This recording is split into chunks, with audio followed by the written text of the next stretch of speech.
ప్రియమైన దేవుని వల్లరా, బైబిల్లో ఇద్దరు గ్రేట్ లీడర్స్ ఉన్నారు. గ్రేట్ లీడర్స్, వారిద్దరిని కూడా దేవుడే ఏర్పాటు చేసుకున్నాడు. వాళ్ళిద్దరూ కూడా ముందు చేసిన పని ఏంటి అని అంటే గొర్రెల్ని కాచారు. బాగా ఆలోచించండి. బైబిల్లో ఇద్దరు గ్రేట్ లీడర్స్ ఉన్నారు. ఆ ఇద్దరు కూడా ప్రజలను పరిపాలన చేయటానికి ముందు వాళ్ళు చేసిన పని ఏంటి అని అంటే గొర్రెలను కాచారు వాళ్ళు. అందులో ఒక గ్రేట్ లీడర్ ఎవరు అని అంటే మోషే గారు. మోషే గారు 40 సంవత్సరాలు ఇశ్రాయేలీని ఏం చేశాడు? ప్రయాణంలో వారికి కావలసినవన్నీ సమకూరుస్తూ, వారికి కావలసినటువంటి వాక్యాలు చెబుతూ ఒక పెద్దగా ఉండి, ఆయన మోషే గారు ఏం చేశారు అని అంటే ఒక నాయకుడుగా ఉండి మరి ఇశ్రాయేలును 40 సంవత్సరాల ప్రయాణంలో ఒక నాయకుడుగా ఉన్నాడు మోషే గారు. ఇలా ఆయన నాయకుడుగా ఉండక ముందు ఆయన చేసిన పని ఏంటో తెలుసా? మందను మేపాడు అని బైబిల్లో ఉంది. నిర్గమాకాండము మనం చూడగలిగితే, నిర్గమాకాండము 3వ అధ్యాయము 1వ వచనం చూడండి. నిర్గమాకాండము 3వ అధ్యాయము 1వ వచనం. మోషే మిద్యాను యాజకుడైన యిత్రో అను తన మామ మందను మేపాడు. ఎన్ని సంవత్సరాలు మేపాడు తెలుసా? అపోస్తుల కార్యాలు 7వ అధ్యాయం, అపోస్తుల కార్యములు 7వ అధ్యాయం ఒకసారి మనం చదువుకోగలిగితే 29వ వచనాన్ని చదువుకుందాం. 29వ వచనం. మోషే ఆ మాట విని పారిపోయి మిద్యాను దేశములో పరదేశి అయి ఉండి అక్కడ 2 కుమారులను కన్నాడు, 40 ఏండ్లైన పిమ్మట అని రాయబడింది. అంటే 40 సంవత్సరాలు కూడా ఆయన మందను మేపాడు అని రాయబడింది. అంటే ఈ 40 అయిపోయిన తర్వాత మిగిలిన 40లో ఇశ్రాయేలును పాలుతేనెలు ప్రవహించు దేశానికి నడిపించటానికి నాయకుడుగా ఉన్నాడు. అంటే ఆయన నాయకుడుగా ఉండక ముందు ఆయన చేసిన పని ఏంటి? మందను మేపాడు. మందను ఏం చేశాడు? మేపాడు. పశువులను మేపాడు. ఎన్ని సంవత్సరాలు? సుమారు 40 సంవత్సరాలు. అంటే ఒక 40 సంవత్సరాలు మందను మేపిన తర్వాత ఒక గ్రేట్ లీడర్గా ఆయన మనకు కనిపిస్తాడు. 40 సంవత్సరాలు అన్ని లక్షల మందిని భరించటం అంటే చిన్న విషయం అయితే కాదు. మన దగ్గర ఉన్న 10 మందికి 20 మందికి తలకాయ బద్దలైపోతూ ఉంటుంది, అవునా? మరి మగవారే 20 సంవత్సరాల పైబడిన వారి సంఖ్య లెక్కిస్తే 6 లక్షలైతే, ఆడవారు ఇంకొక 6 ఉంటే సుమారుగా వాళ్ళ పిల్లలు, ముసలివాళ్ళు సుమారు అంచనా వేస్తే 20 లక్షల మందిని నడిపించాడు మోషే గారు. మోషే గారు అరణ్యంలో 20 లక్షల మందికి ఒక నాయకుడిగా ఉన్నాడు. అటువంటి నాయకుడుగా ఆయన నడిపించక ముందు ఆయన చేసిన పని ఏంటి అని అంటే మందను మేపాడు అని బైబిల్లో ఉంది. ఆ తర్వాత మరొక గొప్ప లీడర్, నిజంగా అటువంటి రాజు ఇంకొక అతను లేడు అని దేవుడు చాలా సందర్భాల్లో ప్రస్తావిస్తారు. ఆయన ఎవరు? దేవుడు ఎన్నుకున్న రాజు. ఇంకొక రకంగా చెప్పాలంటే దేవుడు ఎన్నుకున్న రాజు. సౌలునేమి దేవుడు ఎన్నుకోలేదు. వాళ్ళు బలవంతంగా అడిగారు, బలవంతంగా ఇచ్చాడు, అయిపోయింది. తర్వాత నెక్స్ట్ నాకు ఒక ఇశ్రాయేలును పరిపాలించే ఒక అధిపతి కావాలి అని దేవుడు వెతికి అందుకే అపోస్తుల కార్యాలు ఏమని రాయబడింది? 13వ అధ్యాయము చూడండి. అపోస్తుల కార్యములు 13వ అధ్యాయము 22వ వచనం. అపోస్తుల కార్యములు 13వ అధ్యాయం 22వ వచనం. తర్వాత అతను తొలగించి దావీదును వారికి రాజుగా ఏర్పరిచెను అని చెబుతూ, నేను యెషయి కుమారుడైన దావీదును కనుగొంటిని. వెతికాడు. నా పిల్లలను ఇశ్రాయేలును పరిపాలించటానికి ఒక గొప్ప నాయకుడు కావాలి, ఒక గొప్ప లీడర్ కావాలి, నా ప్రజలను పరిపాలన చేయటానికి ఒక రాజు కావాలి అని వెతికి తీసుకున్న బైబిల్లో ఒకే ఒక వ్యక్తి పాత నిబంధనలో ఆయనే దావీదు గారు. తర్వాత సొలొమోను వచ్చాడు, ఆయన వారసుడు కాబట్టి వచ్చాడు. ఆ తర్వాత ఆడపిల్లలు వచ్చారు, వాళ్ళ వారసులు కాబట్టి వచ్చారు. కానీ ప్రియమైన దేవుని వల్లరా ఒక ఎన్నిక ఎలా జరిగింది, దేవుడు ఎన్నుకుంటే ఎలాంటి వ్యక్తిని ఎన్నుకున్నాడు అని అంటే ప్రియమైన దేవుని వల్లరా మరి దావీదుని ఎన్నుకున్నట్టుగా మనకి ఇక్కడ కనబడుతుంది. దావీదు రాజుగా అవ్వక ముందు ఆయన చేసే పని మన అందరికీ తెలుసు, చిన్నప్పటి నుంచి పాటల్లో అన్నిట్లో మనం పాడుకునే ఉన్నాం. ఆయన చేసే పని ఏంటండి? రాజుగా అవ్వకముందు ఆయన చేసిన పని ఏంటి? గొర్రెల కాపరి. అర్థమైందా? గొర్రెల కాపరి. ఒకసారి బైబిల్లో చూద్దాం. దినవృత్తాంతాల మొదటి గ్రంథము మనం చూడగలిగితే ఏమండి 17వ అధ్యాయము 7వ వచనాన్ని మనం చదువుకుందాం.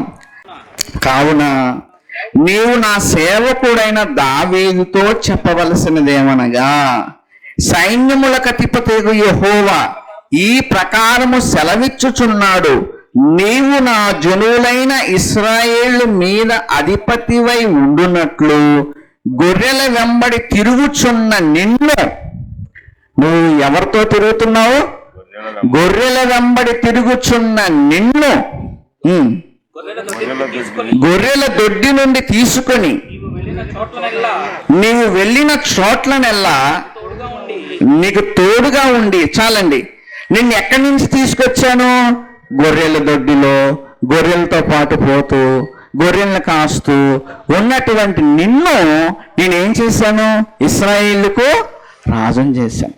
వీళ్ళిద్దరు గ్రేట్ లీడర్స్ అండి. పరిపాలన చేసిన వారిలో, నడిపించిన వారిలో వీళ్ళిద్దరూ, దేవుడు ఎన్నుకున్న వీళ్ళిద్దరూ ఎవరు? మోషే గారు, దావీదు గారు.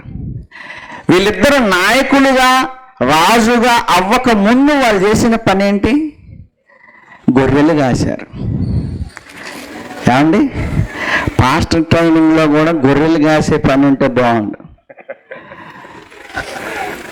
నువ్వు బయటికి వెళ్ళి సువార్త చెప్పకముందు, సంఘాన్ని నువ్వు నడిపించకముందు, నువ్వు కూడా 4 గొర్రెలను 4 నెలలు మేపునాయినా అప్పుడు నీకు గొర్రెలు ఎలా కావాలో అప్పుడు అర్థమైంది. కాబట్టి అప్పుడు సంఘంలో మరి ఆ గొర్రెలకు ఎలా మేత పెట్టాలి, మరి ఏంటి అని పాస్టర్ ట్రైనింగ్లో మనం కూడా ఏదన్నా గొర్రెలు ట్రైనింగ్ ఇస్తే కొంచెం నేను చెప్పేది కాదు, దేవుడు చేసింది ఆ పని. ఏమంటే ఎవరిని ఎన్నుకున్నాడు ఆయన? మోషే గారు నాయకుడిగా అవ్వకముందు ఆయన చేసిన పని ఏంటి? మందలను మేపాడు. దావీదు గారు రాజు కాకముందు ఆయన చేసిన పని ఏంటి? మందలను మేపాడు. ఆ మందలను మేపే విధానంలో ఏమండి ఎలా వాటిని మేపాలి, వాటికి తిండి ఏంటి, వాటికి సంరక్షణ ఏంటి, వాటిని ఎలా కాపాడాలి, శత్రువు నుండి వాటిని ఎలా కాపాడాలి, ఇవన్నీ కూడా బాగా తెలుసు. ఎందుకంటే కొన్ని సంవత్సరాలు ఆ పని చేసేవాళ్ళు.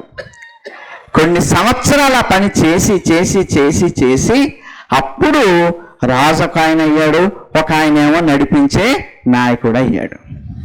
ఏమండి, మనం కూడా 4 గొర్రెలు మేపిన తర్వాత పాస్టర్ అయితే బాగుంటుంది. అప్పుడు మనకి ఏంటి అనేది అర్థమైంది. ఓకే ప్రియమైన దేవుని వల్లరా, ఇకపోతే మంచి కాపరి గొర్రెలు. మంచి కాపరి గొర్రెలు. ఈ మంచి కాపరి గొర్రెల గురించి ఈ భాష దేవుడు ఎందుకు ఉపయోగించాడు అని అంటే ప్రియమైన దేవుని వల్లరా, నిజంగా గొర్రెలు కాచే విధానంలో కానీ, ఆ తర్వాత గొర్రెలు వెంబడించే విధానంలో కానీ దేవుడు కొన్ని పక్షుల్ని, జంతువుల్ని చూసినప్పుడు వాటిని మనకు అర్థం అవటానికి ఉపయోగిస్తూ ఉంటాడు. దేవుడు ప్రజల్ని కాపాడుతున్నాను నేను అని చెప్పటానికి కోడిని ఉపయోగించుకున్నాడు. కోడి తన రెక్కల క్రింద తన బిడ్డల్ని ఎలా దాచుకుంటుంది మీరు చూస్తున్నారు కదా మీ కళ్ళతో. కనుక నేను కూడా నా పిల్లలను అలా దాచుకుంటున్నాను అని ఒక కోడి గురించి మాట్లాడాడు. ఏమండి, అలాగే కొన్ని విషయాలు చెప్పటానికి దేవుడు ఇలాంటి సందర్భాలు ఉపయోగిస్తూ ఉంటాడు. ప్రియమైన దేవుని వల్లరా, అలాగే ఒక సంఘం ఎలా ఉండాలి, ఒక నాయకుడు ఎలా ఉండాలి అని మనకు అర్థం కావటం కోసం ఇదిగో గొర్రెలు, అలాగే కాపరి, గొర్రెల కాపరి ఎలా ఉండాలి అనేటువంటి విషయాలన్నీ కూడా దేవుడు బైబిల్లో రాయించాడు. ఒకసారి వాటన్నిటిని చదువుకుందాం బైబిల్ నుండి. ఓకే ప్రియమైన దేవుని వల్లరా, మనం కొన్ని విషయాలు మనం ఆలోచన చేస్తే యోహాను సువార్త 10వ అధ్యాయం చూద్దాం. యోహాను సువార్త 10వ అధ్యాయం కానీ మనం చూడగలిగితే, అందరూ చూడండి యోహాను సువార్త 10వ అధ్యాయము. ఏమండి, యోహాను సువార్త 10వ అధ్యాయము 7, 8 వచనాలు చదువుకుంటూ ముందుకెళ్దాం. 7వ వచనము 8వ వచనము చదువుకుందాం. కాబట్టి యేసు మరలా వారితో ఇట్లనెను, గొర్రెలు పోవు ద్వారము నేనే. గొర్రెలు పోయే ద్వారం ఏంటి? అది నేనే. నాకు ముందు వచ్చిన వారందరూ, ఇదిగో నాకు ముందు కాపరులుగా, ఒక ద్వారాలుగా ఉండవలసిన వారు ఎలాంటి వారు వచ్చారు? దొంగలను, దోచుకొని వారునై ఉన్నారు. గొర్రెలు వారి స్వరము వినలేదు. అర్థమైందా? గొర్రెలు ఆ స్వరం వినలేదు. గొర్రెలు పోయే ద్వారం. ఏమండి, పోయే ద్వారం అంటే ఎక్కడికి పోతున్నాం మనం? పరలోకానికి వెళ్తున్నాం. పరలోకానికి వెళ్ళాలంటే ఒక ద్వారం ఉంటుంది కదా, ద్వారం నుంచి కదా లోపలికి వెళ్తాం. మన ఇంట్లోకి వెళ్ళాలంటే ఒక ద్వారం ఉంది కదా. ఏమండి, ఎక్కడికైనా వెళ్ళిపోతే అన్నిటికీ ద్వారాలు ఉంటాయి. లోపలికి వెళ్ళాలంటే ద్వారాలు ఉంటాయి. అలాగే పరలోకానికి వెళ్ళటానికి కూడా ఒక ద్వారం ఉంది. ఏంటి ఆ ద్వారం అంటున్నాడు? అది నేనే అంటున్నాడు. నా ద్వారాన్ని మీరు ఏం చేయాలి? లోపలికి ప్రవేశించాలి. గొర్రెలు పోయే ద్వారాన్ని నేనే అంటున్నాడు. అంటే ప్రియమైన దేవుని వల్లరా, యేసుక్రీస్తు వారు ఒక కాపరిగా, ఒక గొర్రెలు పోయేటువంటి ఒక ద్వారముగా తన్ను పోల్చుకుంటూ మాట్లాడుతున్నాడు. మాట్లాడుతూ ఏమన్నాడు అని మనం ఆలోచన చేస్తే ప్రియమైన దేవుని వల్లరా, 11వ వచనం చదువుదాం. 11వ వచనం, నేను యేసుక్రీస్తు అనేటువంటి నేను గొర్రెలకు మంచి కాపరిని అనేసాడండి. గొర్రెలకు నేను ఎవరిని? మంచి కాపరిని. ఇవన్నీ చదువుకున్నారో ఏమో, కొన్ని ఫొటోస్ మనకి కనబడతా ఉంటాయి. కొన్ని ఫొటోస్ యేసుక్రీస్తు వారు మరి ముందు గొర్రెలు ఉన్నట్టుగా, ఒక చంకలో ఒక గొర్రె పిల్ల ఉన్నట్టుగా, ఏమంటే ఒక కర్ర చేతిలో పట్టుకొని ఫొటోస్ ఉంటాయి. మన ఇళ్ళల్లో కూడా పెట్టుకుంటా ఉంటాం. ఓకే, అలాగనే ఆయన ఏం గొర్రెలేం కాయలేదు, అలాగనే వీటినేమి గొర్రెల కోసం చెప్పిందేమీ కాదు. కనుక ఈ మాటలు ఎవరికి చెప్తున్నాడు? ప్రజలకు చెప్తున్నాడు. ఆయన నమ్మిన వాళ్ళ కోసం మాట్లాడుతున్నాడు. ఏం మాట్లాడుతున్నాడంటే, నేను ఎవరిని అని అంటే, గొర్రెలకు నేను మంచి కాపరిని అన్నాడు. అయ్యా, మంచి కాపరి అని నువ్వు అంటున్నావు, బాగానే ఉంది. నిజంగా మంచి కాపరి అయితే ఆ కాపరికి ఉండేటువంటి లక్షణం ఏంటి అని అంటే అక్కడ చెప్తున్నాడు. ఏమని చెప్తున్నాడు? మంచి కాపరి ఏం చేస్తాడు? గొర్రెల కొరకు తన ప్రాణం పెడతాడు. మంచి కాపరి చేసే పని ఏంటి అని అంటే, గొర్రెల కోసం ఏం చేస్తాడు? తన ప్రాణం పెడతాడు. ఇలాంటి ఒక కాపరి దావీదు గారు. మనందరికీ తెలుసు, దావీదు గారు గొర్రెలు కాచుకునేటువంటి టైంలో ఏమంటే ఆయనే చెప్పాడు సౌలుతో ఈ విషయాన్ని. ఒకసారి చదువుదాం బైబిల్లో. ఏమంటే ఒకసారి చదువుదాం. ప్రియమైన దేవుని వల్లరా, సమూయేలు గ్రంథం మనం చూడగలిగితే, మొదటి గ్రంథము 17వ అధ్యాయం. సమూయేలు మొదటి గ్రంథము 17వ అధ్యాయము 33వ వచనం. సౌలు అంటున్నాడు, ఈ ఫిలిష్తీని ఎదుర్కొని వానితో పోట్లాటకు నీకు బలం చాలదయ్యా అంటున్నాడు.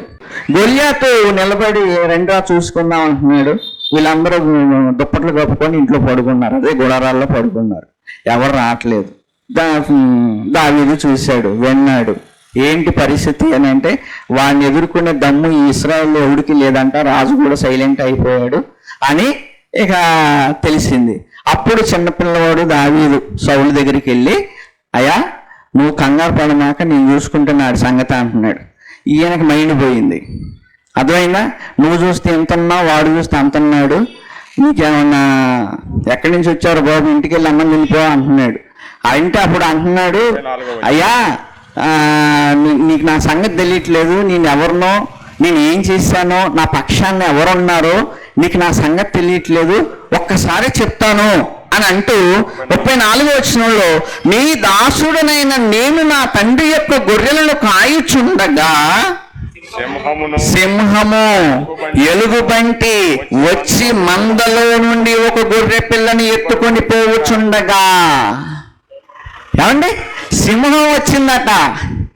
మనకి కుక్కలంటేనే భయం మనకి, నిజమే. మరి కరుత్తి తర్వాత కరటం తర్వాత సంగతి, తర్వాత పచ్చం ఉండాలి, అది పెద్ద బాధ.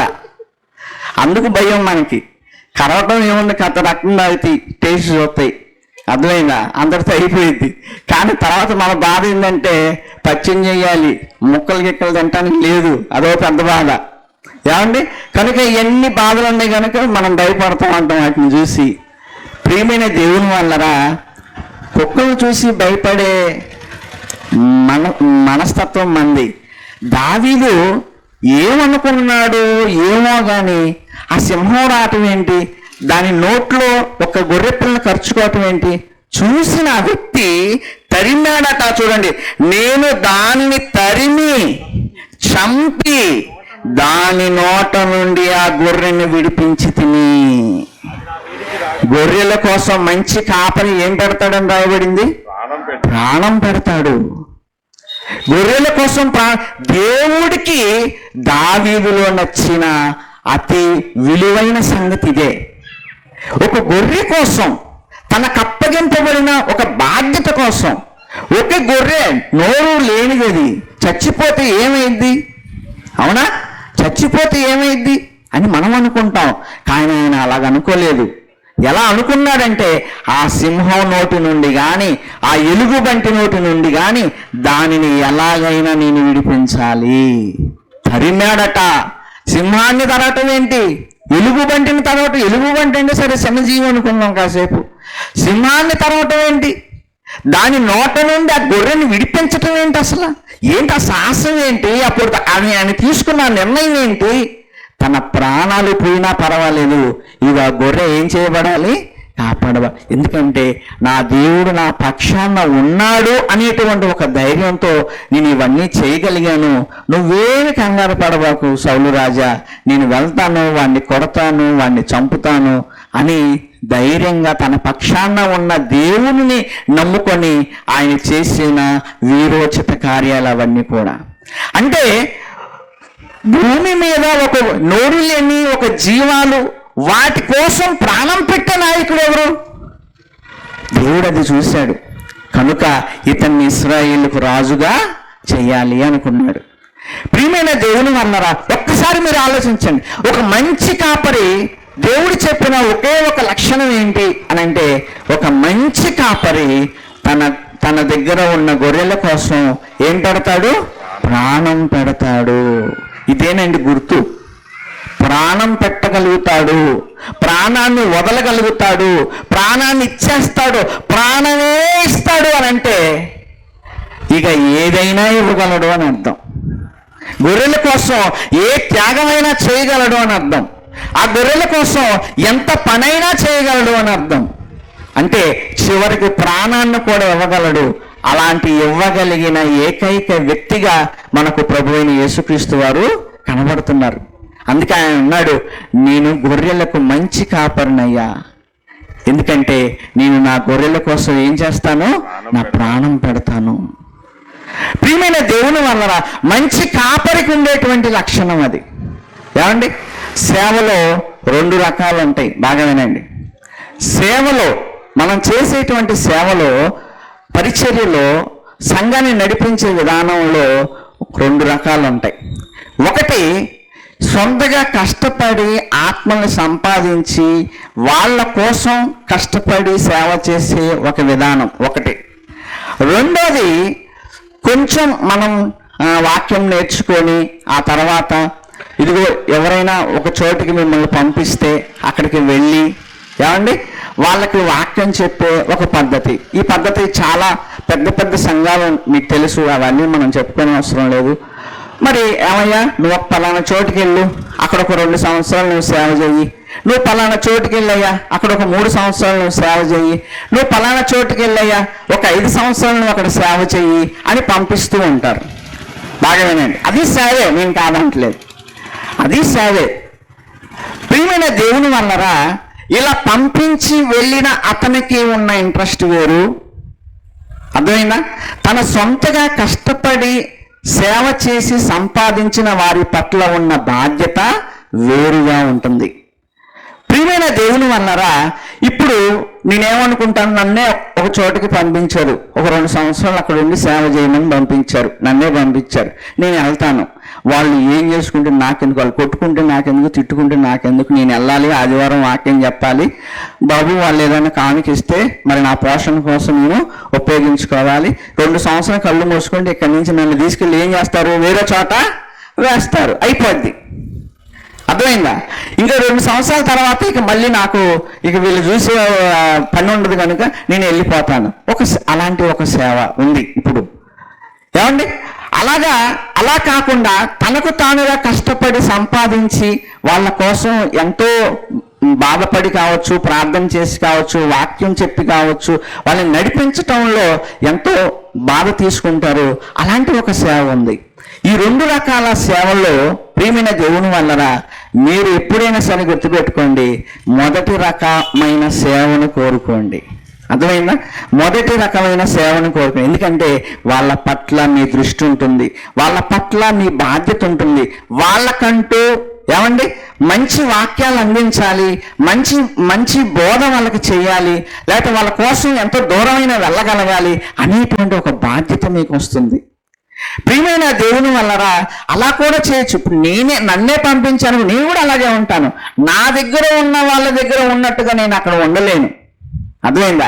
నాతో ఉన్న వారి దగ్గర నేను ఫ్రీగా ఉన్నట్లుగా, నేను వాళ్ళ కోసం ఆలోచిస్తున్నట్టుగా, నేను వాళ్ళ కోసం కష్టపడుతున్నట్టుగా, ఏమండి వేరే వాళ్ళ దగ్గర నేను కష్టపడలేను, వేరే వాళ్ళ కోసం నేను ఆలోచించను. ఎందుకంటే వారు నాకు అప్పగింపబడిన వారు కాదు.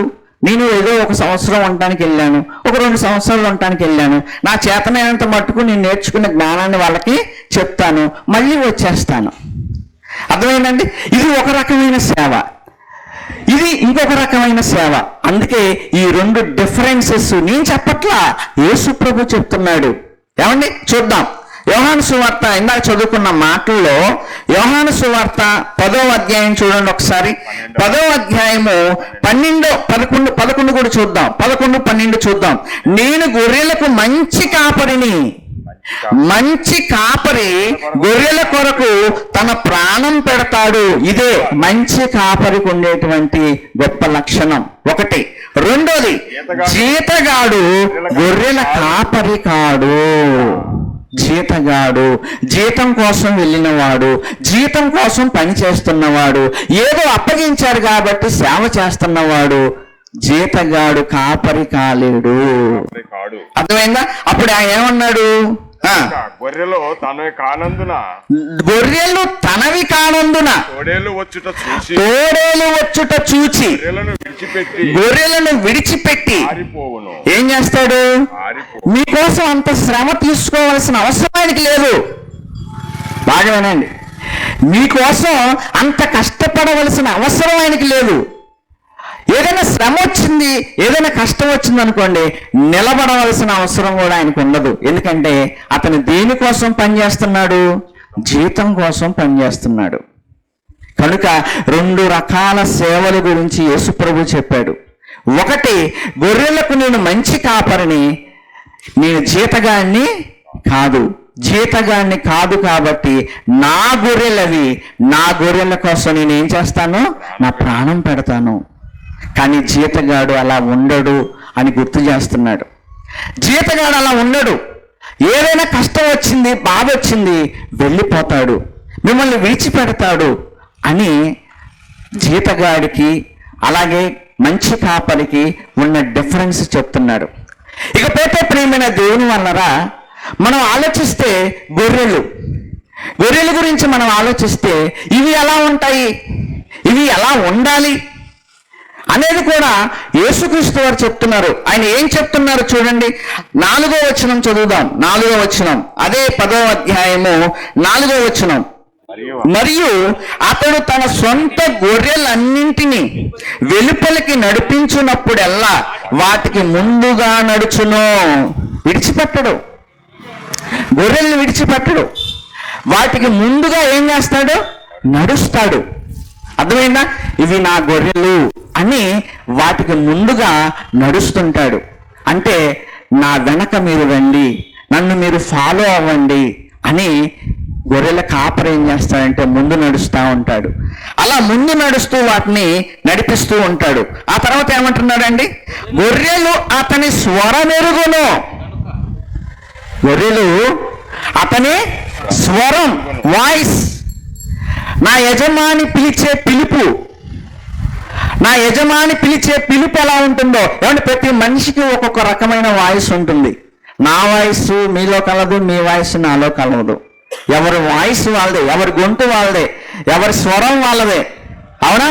అలాగే ఈ యొక్క గొర్రెలు ఏం చేస్తాయి అంటే, నా యజమాని ఎవరు, నా యజమాని వాయిస్ ఎలా ఉంటుంది, నా యజమాని మరి ఎలా ఉంటాడు, ఆయన గొంతు ఎలా ఉంటుంది, ఆయన ఎలా పిలుస్తాడు నన్ను అని గొర్రెలు ఏం చేస్తాయట?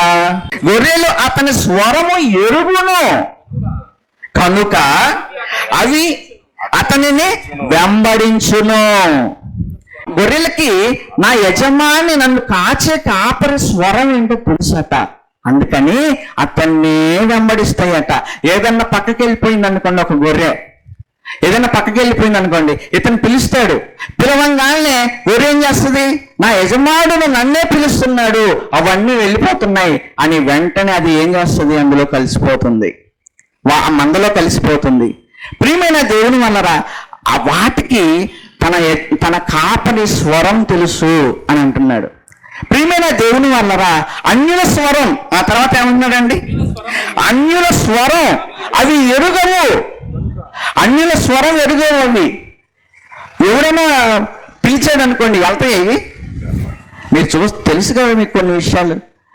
ఎవరైనా పక్కనోడు పిలిచాడు అనుకోండి, రా అంటే వాడిని చూసి బెదిరిపోయి వెళ్ళిపోతా ఉంటుంది. అది ఈడురా బాబు నన్ను కోసేవాళ్ళలాగా ఉన్నాడు అనుకోండి, ఏమండి అది వెళ్ళిపోద్ది. అది అన్యుల స్వరం ఎరగదు. అంటే ఒక మంచి గొర్రెలు ఎలా ఉండాలి, ఒక మంచి కాపరి ఎలా ఉండాలి? ఒక మంచి కాపరి మంద కోసం ప్రాణం పెట్టగలిగిన వాడే ఉండాలి, జీతగాడిగా ఉండకూడదు. ఏమండి జీతం కోసం పని చేసేవాడిగా ఉండకూడదు. ఒక మంచి గొర్రెలు ఎలా ఉంటాయి తెలుసా? నన్ను కాస్తున్నా, నన్ను పెంచుతున్నా, నాకు వాక్యం చెప్పి నన్ను నడిపిస్తున్నా నా యజమాని స్వరం ఇది, నా కాపరి స్వరం ఇది అని, ఇదిగో ఆయన ఎక్కడున్నాడు అని ఆ యొక్క కాపరి వెనక వెళ్తూ ఉంటాయి. ఇవి మంచి గొర్రెలు. కొన్ని గొర్రెలు ఉంటాయి ఆహారం దొరికింది కదా అని పోతా ఉంటాయి. అర్థమైందా? కొన్ని గొర్రెలు ఉంటాయి ఆహారం దొరికి, ఇక్కడ ఆహారం దొరికింది, అక్కడ ఆహారం దొరికి పోతా ఉంటాయి. ఏదో ఒక రోజు శత్రువు వచ్చి నిన్ను ఏం చేస్తాడు? నీ కాపరి లేడు కనుక నిన్ను శత్రువు ఏం చేస్తాడు? నిన్ను కబలించేస్తాడు. నిజంగా అండి, యేసుక్రీస్తు వారు ఆయనకు అప్పగింపబడిన వారి కోసం ఎంత మదన పడ్డాడో తెలుసా? ఒక్కొక్కటి చూద్దాం. ఆయనకు అప్పగింపబడిన వారి కోసం ఎంత మదన పడ్డాడో యేసు ప్రభు అండి, యేసుక్రీస్తు వారు తనకు అప్పగింపబడిన వారి కోసం ఎలాంటి ప్రార్థన చేశాడు, ఆ ప్రార్థనలో ఏమేమి ఉపయోగించాడు. నిజంగా అవన్నీ చూస్తుంటే ఏంటి వీళ్ళ కోసం ఈయన ఇంత బాధపడ్డా అనిపిస్తూ ఉంటుంది. ప్రియమైన దేవుని వల్లరా ఒకసారి మనం ముందుగా యోహాను సువార్తలోనే 6వ అధ్యాయం మనం చూడగలిగితే, యోహాను సువార్తలోనే 6వ అధ్యాయం మనం చూడగలిగితే, ఈ 6వ అధ్యాయంలో యేసుక్రీస్తు వారిని వెంబడించటానికి చాలా మంది వస్తారు. ఆయన దగ్గరికి వస్తారు, చాలా మంది వస్తారు.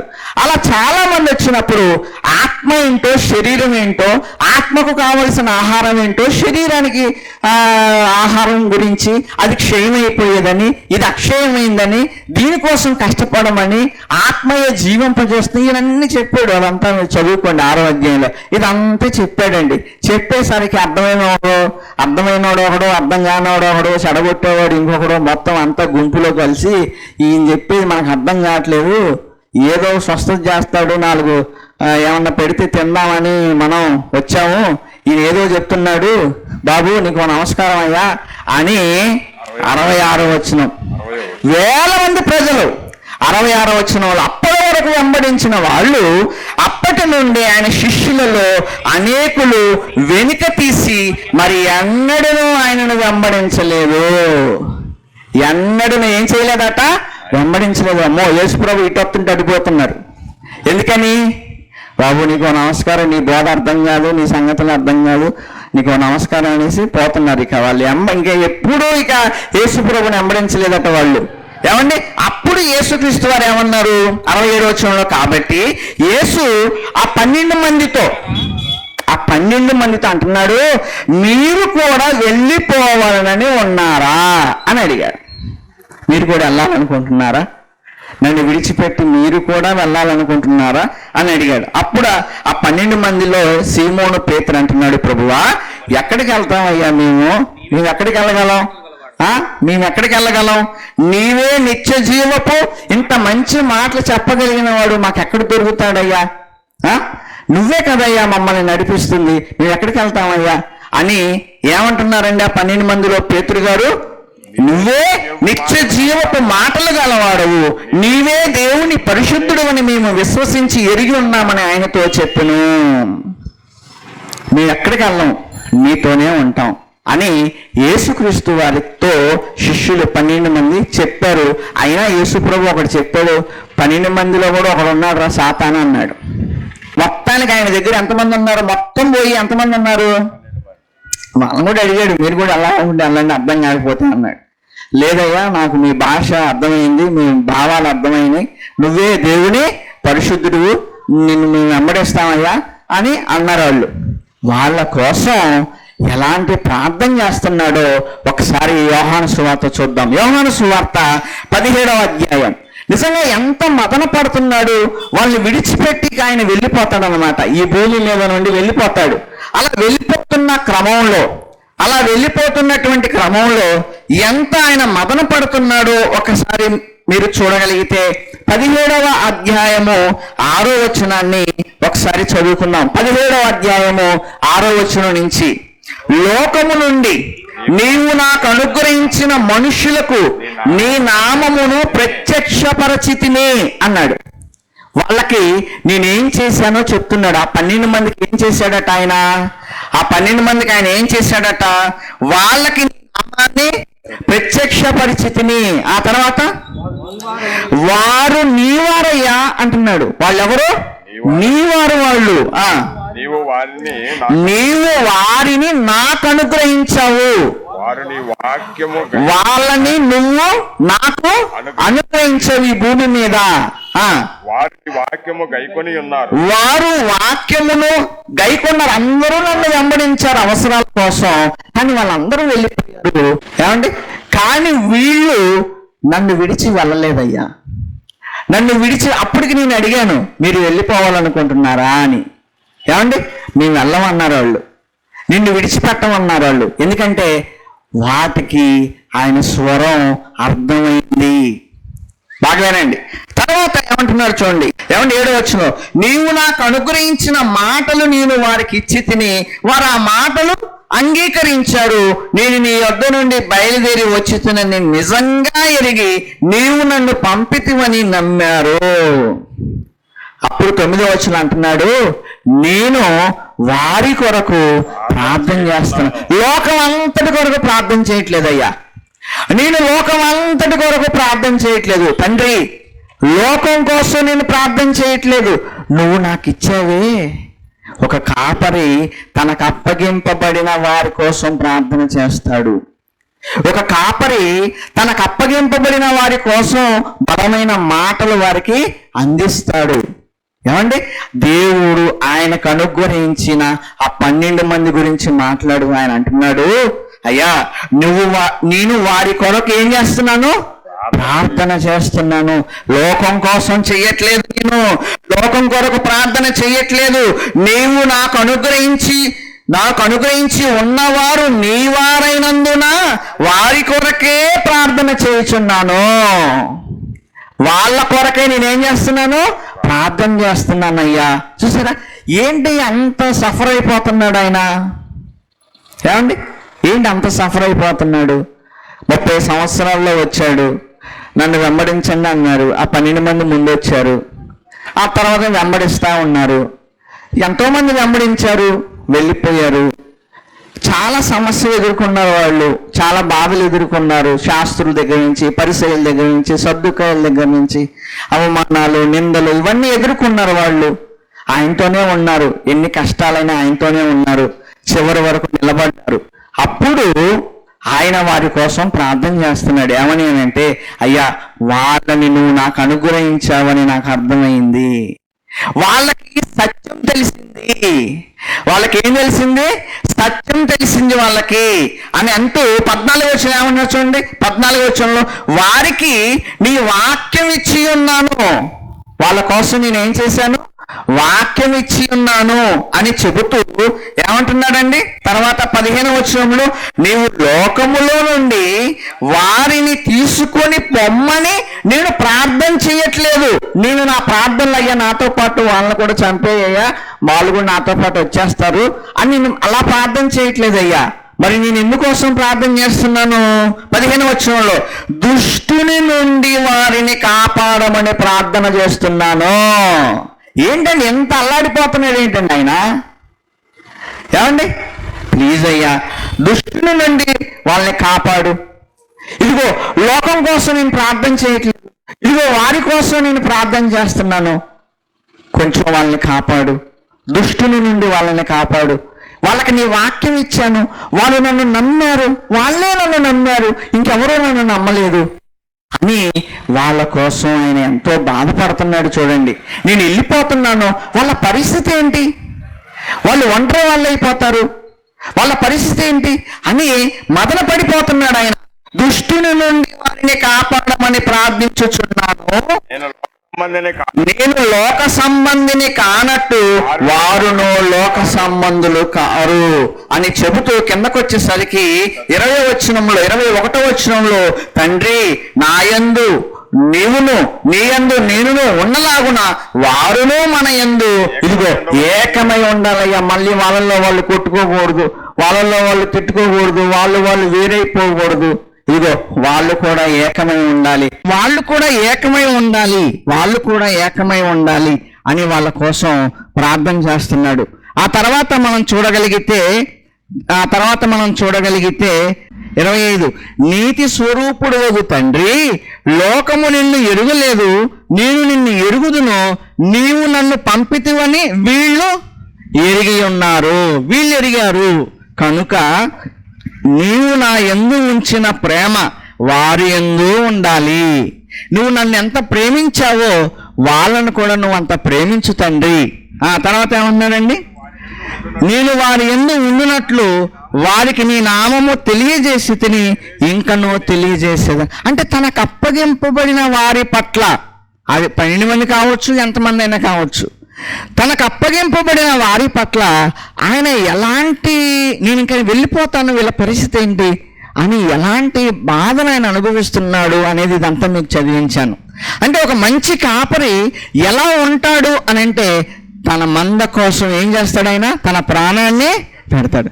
మంచి గొర్రెలు ఎలా ఉంటాయి అని అంటే తన యజమాని స్వరాన్ని గుర్తుపట్టేవిగా ఉంటాయి.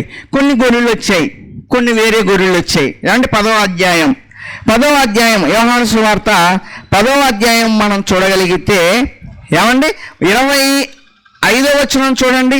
25వ వచనం యోహాను సువార్త 10:25 కొన్ని వేరే గొర్రెలు వచ్చాయి. ఆ గొర్రెలు అంటున్నాయి, ఏమంటున్నాయి అంటే, అందుకు యేసు మీతో చెప్పి తిని కానీ నేను చెప్పాను చాలా విషయాలు, కానీ మీకు అర్థం కావట్లేదు, మీరు నన్ను నమ్మరు. నేను నా తండ్రి నామమందు చేయుచున్న క్రియలు నన్ను గూర్చి సాక్ష్యం ఇచ్చుచున్నవి, అయితే మీరు నా గొర్రెలలో చేరిన వారు కారు గనుక మీరు నమ్మరు. నా గొర్రెలు నా స్వరము వినును. గొర్రెలు ఏం చేస్తాయట? ఆయన స్వరాన్ని వింటాయట, ఆయన స్వరాన్ని వింటాయట. వేరే గొర్రెలు వినవు. అర్థమైందా? వేరే గొర్రెలకు నా స్వరం ఏంటో వాటికి తెలియదు.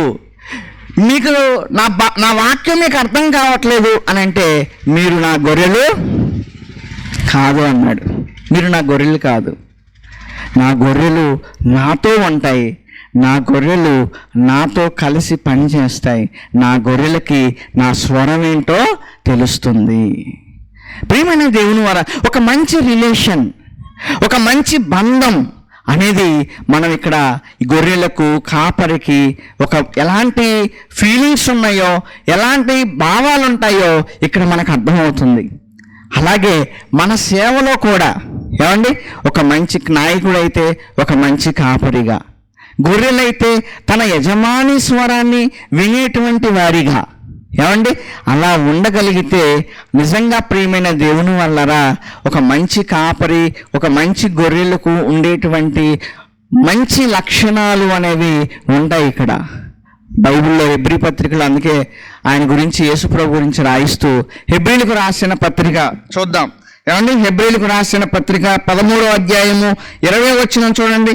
హెబ్రీలకు రాసిన పత్రిక ఏమండి 13వ అధ్యాయము 20వ వచనం. యేసుక్రీస్తు వారు ఎవరో చెప్తున్నారు ఇక్కడ. యేసుక్రీస్తు వారు ఎవరటండి? ఆయన గొర్రెల గొప్ప కాపరి అయిన యేసు అను మన ప్రభువును నిత్యమైన నిబంధన సంబంధమగు రక్తమును బట్టి మృతులలో నుండి లేపిన సమాధానకర్తయగు దేవుడు అని రాయబడింది. గొర్రెలకు గొప్ప కాపరి ఎవరట? గొప్ప కాపరి ఎవరు? యేసుక్రీస్తు వారు. ఏమండి ఆయన మంచి కాపరి, ఆయన గొప్ప కాపరి. అందుకే ఇదిగో ఆయన వెంబడించు వారందరి కోసం ఆయన తన ప్రాణాన్ని పెట్టాడు. ఏమండి పేతురు గారు రాసిన మొదటి పత్రిక 2వ అధ్యాయం, పేతురు గారు రాసిన మొదటి పత్రిక 2వ అధ్యాయము 25వ వచనం కూడా చూడండి, ముగిస్తాను. మీరు గొర్రెల వలె దారి తప్పారు. గొర్రెలు కూడా దారి తప్పుతుంటాయి కదా. పాపం గురించి మాట్లాడుతున్నాడు. పైన వచనాల్లో ఇదిగో మీరు తప్పిపోయారు అని చెప్తున్నాడు. 24వ వచనం, మనము పాపముల విషయమై చనిపోయి నీతి విషయమై జీవించున్నట్లు ఆయన తానే తన శరీరమందు మన పాపములను మ్రాను మీద మోసుకొనిను, ఆయన పొందిన గాయముల చేత మీరు స్వస్థత నొందితిరి అని చెబుతూ, మీరు గొర్రెల వలె, అప్పుడప్పుడు గొర్రెలు ఏం చేస్తూ ఉంటాయి? దారి తప్పిపోతూ ఉంటాయి. అదేనా గొర్రెల వల్లే దారి తప్పారు మీరు. కానీ ఇప్పుడు మీ ఆత్మల కాపరి ఎవరు? యేసుక్రీస్తు వారు. ఎవరండి యేసుక్రీస్తు వారు? మన ఆత్మల కాపరి ఆయన. మన ఆత్మల కాపరియు అధ్యక్షుడునైన ఆయన వైపునకు మీరు మళ్ళారు. దారి తప్పిపోయాం లోకంలో మనం. ఏమండి అనేకమైనటువంటి చెడు కార్యాలు చేశాం, దారి తప్పాం. దారి తప్పినటువంటి గొర్రెలుగా ఉన్న మనల్నట యేసుక్రీస్తు వారు మనల్ని రక్షించటం వలన ఇప్పుడు ఆయన వైపు ఏం చేశాము? మనము మళ్ళామట. వేరే రూట్లో వెళ్ళే మనం మళ్ళామట. చూడండి, మళ్ళీ గొర్రెలు ఒక రాంగ్ రూట్లోకి వెళ్ళిపోతా ఉంటే మళ్ళీ అవి సరైనటువంటి రూట్లోకి వచ్చినట్టుగా ఇదిగో గొర్రెలకు గొప్ప కాపరి మన ప్రభువైన యేసుక్రీస్తు వారు అని అంటున్నారు. నిజంగా అండి ఆయనలా పాలించిన వాళ్ళు కానీ, ఆయనలా ప్రాణం పెట్టిన వాళ్ళు కానీ, ఆయనలా ఆలోచించిన వాళ్ళు కానీ ఇంకెవరూ లేరు. అందుకే గొర్రెలకు గొప్ప కాపరికి అంతే. ఆయన టాప్ పైన ఉన్నాడు. ఆయన అందరికీ పైన ఉన్నాడు. అలాంటి కాపరి కింద ప్రియమైన దేవుని వల్ల మనమంతా ఉన్నాం. ఆయన మనల్ని నడిపిస్తున్నాడు. ఆయన మనల్ని వాక్యం చేత పోషిస్తూ ఉన్నాడు. ఇలా గొర్రెలకు మంచి కాపరి ప్రభువైన యేసుక్రీస్తు వారు. గొర్రెలైనటువంటి మనం కూడా ఆయన స్వరం విన్నాం, ఆయన మాటలు విన్నాం. ఆయన స్వరం అంటే ఆయన మాటలు విన్నాం. ఆయన వైపు మనము మళ్ళాం. ఇక మళ్ళీ అటు ఇటు మనం ఏం చేయకూడదు? తిరగకూడదు, అటు ఇటు వెళ్ళిపోకూడదు. అలాగే సంఘాలు, ఏమండి అలాగే సంఘాలు, అలాగే ఒక నాయకుడు ఒక మంచి కాపరిగా యేసు ప్రభువుని ఆదర్శంగా తీసుకొని వెళ్ళగలగాలి. అలాగే గొర్రెలు అపోస్తులను చూడండి, అపోస్తుల సేవను చూడండి, అపోస్తుల ఐక్యతను చూడండి, అపోస్తుల సేవ భారాన్ని చూడండి. నిజంగా వాళ్ళు ఎంత కష్టపడి పనిచేశారు ఒక ఐక్యతగా ఉండి. గొర్రెలు కూడా ఏమండి యేసుప్రభు అదే ప్రార్థన చేశాడు, అయ్యా నీ యందు నేనున్నాను, నా యందు నువ్వు ఉన్నావు. వాళ్ళు కూడా మన యందు ఎలా ఉండాలి? ఏకమై ఉండాలి, ఏకమై ఉండాలి. అలాగా ఒక సంఘం కూడా ఎలా ఉండాలి? ఏకమై ఉండాలి. ఐక్యతగా ఉండాలి. అప్పుడు పని చేయగలుగుతారు, అప్పుడు విస్తరించగలుగుతారు. అనేకమైనటువంటి గొర్రెలు మరి సంఘములో చేర్చబడుతూ ఉంటాయి. కనుక ప్రియమైన దేవుని వల్లరా ఒక మంచి కాపరి ప్రాణం పెట్టగలుగుతాడు. ఒక మంచి గొర్రె తన యజమాని స్వరము గుర్తుపడుతుంది, వెంబడిస్తుంది. అది ఈ మంచి కాపరికి మంచి గొర్రెకు ఉండేటువంటి సంబంధాన్ని యేసుక్రీస్తు వారు బోధించిన బోధలో మనకు కనబడుతున్నాయి. కనుక మనం అది నేను కావచ్చు, మీరు కావచ్చు, ఎవరైనా కావచ్చు, మనం ఎలాంటి సేవను చేయాలి? మా పిల్లలకు కూడా నేను అదే చెప్తున్నాను. ఏంటి అని అంటే, మీకు మీరుగా కష్టపడండి, మీకు మీరుగా ఆత్మను సంపాదించండి, మీకు మీరుగా ఆత్మలకు మంచి వాక్యాన్ని అందించేవారిగా మీరు మారగలగాలి. ఎందుకు అని అంటే అప్పుడే మీకు భారం ఉంటుంది, అప్పుడే మీకు ఒక బాధ్యత ఉంటుంది, అప్పుడే మీకు వాటి పట్ల ఒక శ్రద్ధ ఉంటుంది. వాళ్ళ కోసం కన్నీరు విడిచి ప్రార్థన చేయగలుగుతారు, వాళ్ళ కోసం మీరు ప్రయాసపడగలుగుతారు. ఏమండి, వాళ్ళకి మంచి విషయాలు మీరు చెప్పగలుగుతారు అని ప్రియమైన దేవుని వల్లరా మీకు మీరుగా జీతగాళ్ళలాగా వద్దు. మనకి అలాంటి సేవ వద్దు. మనకి అర్థమైందా?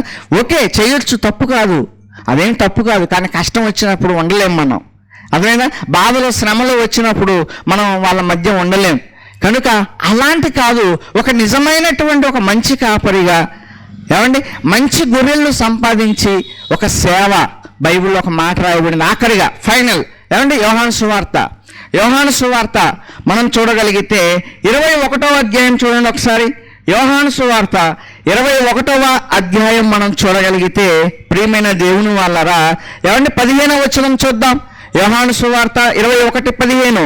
వారు భోజనము చేసిన తర్వాత యేసు సీమోను పేతురును చూచి, యోహాను కుమారుడు అయిన సీమోను, వీరికంటే నువ్వు ఎక్కువగా ప్రేమించుచున్నావా అని అడుగగా అతడు, అవును ప్రభువా, నేను నిన్ను ప్రేమించుచున్నాను, నీకే తెలుసు ఆయనతో చెప్పాను. యేసు అంటున్నాడు, నువ్వు నన్ను ప్రేమిస్తున్నావు అని అంటే ఒక గుర్తుంటుంది. నువ్వు నన్ను ప్రేమిస్తున్నావు అని అంటే ఒక విషయం ఆయన అక్కడ చెప్తున్నాడు. ఏంటో తెలుసా? నా గొర్రె పిల్లలను మేపు. నువ్వు నన్ను ప్రేమిస్తున్నావా? చాలా ప్రేమిస్తున్నానయ్యా. నోటి మాటతో చెప్పొద్దు, పనిలో చూపించు. ఎలాగా? నా గొర్రెలను మేపు. ఏమండి, గొర్రెలను మేపు. మళ్ళీ అడిగాడు. ఒక విషయాన్ని బలంగా చెప్పాలంటే 2 సార్లు మనం కూడా చెప్తా ఉంటాం.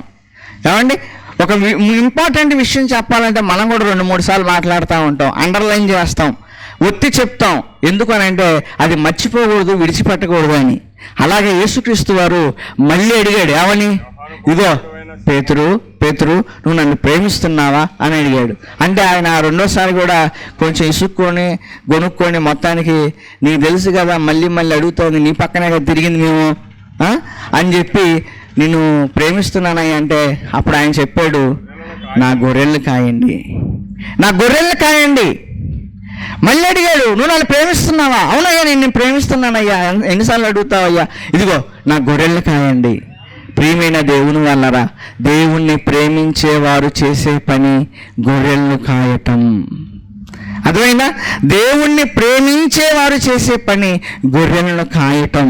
ఆ గొర్రెలను కాచేటువంటి ఒక బాధ్యతగా, ఏమండి, 10 మందిని దేవుని కొరకు నిలబెట్టి వాక్యం చెప్పి వాళ్ళ కోసం, ఏమండి, ప్రార్థించేవారిగా, పనిచేయువారిగా, వాక్యం చెప్పువారిగా, ఒక నాయకులుగా మీరు ఎదగాలి.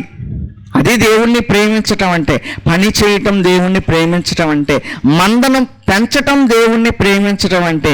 కనుక మనమంతా దేవుణ్ణి ప్రేమించేవారం. కనుక మనము మన జీవితంలో ఒక మంచి కాపరి కావచ్చు, ఒక మంచి గొర్రె కావచ్చు, ఏదో ఒకటి అటో ఇటో. ఏమండి, ఒక మంచి కాపరి కావచ్చు, ఒక మంచి గొర్రె కావచ్చు. ఇలాంటి భావాలతో మనం ఉండగలిగితే నిజంగా దేవుడు కోరుకున్న సేవ భూమి మీద జరుగుతుంది. ఓకే, కనుక ఈ మాటలను బట్టి ఆలోచిస్తారని, మనసు పెడతారని కోరుకుంటూ ఈ మాటలు ముగిస్తున్నాను. ప్రార్థన చేసుకుందాం. కళ్ళు మూసుకోండి.